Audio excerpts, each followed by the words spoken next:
Struggling பீரியட்ல இருந்த அகத்தியன் எல்லா இயக்குநர்கள் கிட்டையும் கதை கொடுத்துட்டு வாய்ப்புக்காக காத்திருக்கிறார். யாருக்கிட்டயா ப்ரொடியூசர் கிட்ட சொல்ல மாட்டாரா?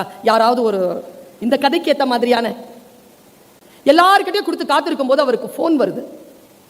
அவங்க அப்பா இறந்துட்டார், ஊருக்கு போறதுக்கு காசு இல்லை.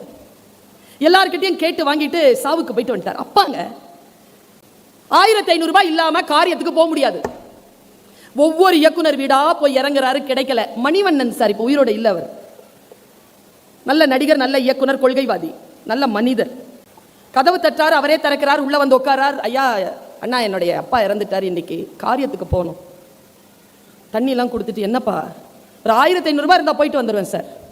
நீங்கள் சும்மா கொடுக்க வேணாம் சார், நான் உங்களுக்கு ஒரு கதை கொடுத்துருக்கேன், ஸ்கிரிப்ட், அதை எடுத்துக்கோங்க, 1500 ரூபா கொடுங்க. மணிவண்ணன் சொன்னாரா, டேய் நீயும் கலைஞன் நானும் கலைஞன்டா, 1500 ரூபாய் ஸ்கிரிப்டாடா அது?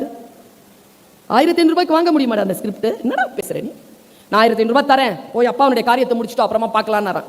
அவர் 1500 ரூபாய் வாங்கிட்டு போறாரு, அப்பாவுடைய காரியத்தை முடிக்கிறாரு, வர்றாரு. வாழ்க்கை மாறுகிறது, என்னென்னமோ ஸ்ட்ரகிள், மறுபடியும் ஜெயிக்கிறது தோக்கிறது, ஜெயிக்கிறது தோக்கிறது. இந்த இடைவெளியில மணிவண்ணன் சாரை வச்சு 6-7 படம் பண்ணிட்டார்.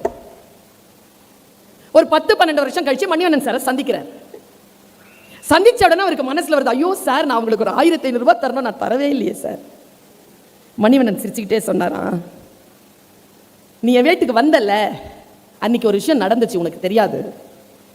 என்ன சார்? இரு நான் சொல்றேன். இது வரைக்கும் நான் உங்ககிட்ட எத்தனை படம் பண்ணியிருக்கிறேன்?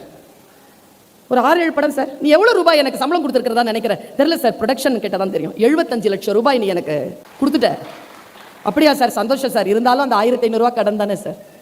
அது கடன் இல்லடா, இந்த பிரபஞ்சம் இருக்குல்ல, அது கையில 75 லட்சம் ரூபாய் வச்சுக்கிட்டு கீழே ஒரு பையன் 1500 ரூபாய்க்கு அப்பா காரியத்துக்காக போறான், அலைஞ்சுக்கிட்டே இருக்காங்கிறத பார்த்துக்கிட்டே இருக்குது. யார் இந்த பையன் கிட்ட 1500 ரூபாய் கொடுக்குறாங்களோ அவங்க கிட்ட இந்த 75 லட்சம் ரூபாய் கொடுத்துடலாம்னு சொல்லிட்டு பார்த்துக்கிட்டே இருக்கு. நான் கொடுத்தேன்டா, அந்த பிரபஞ்சம் எனக்கு கொடுத்துருச்சுடா.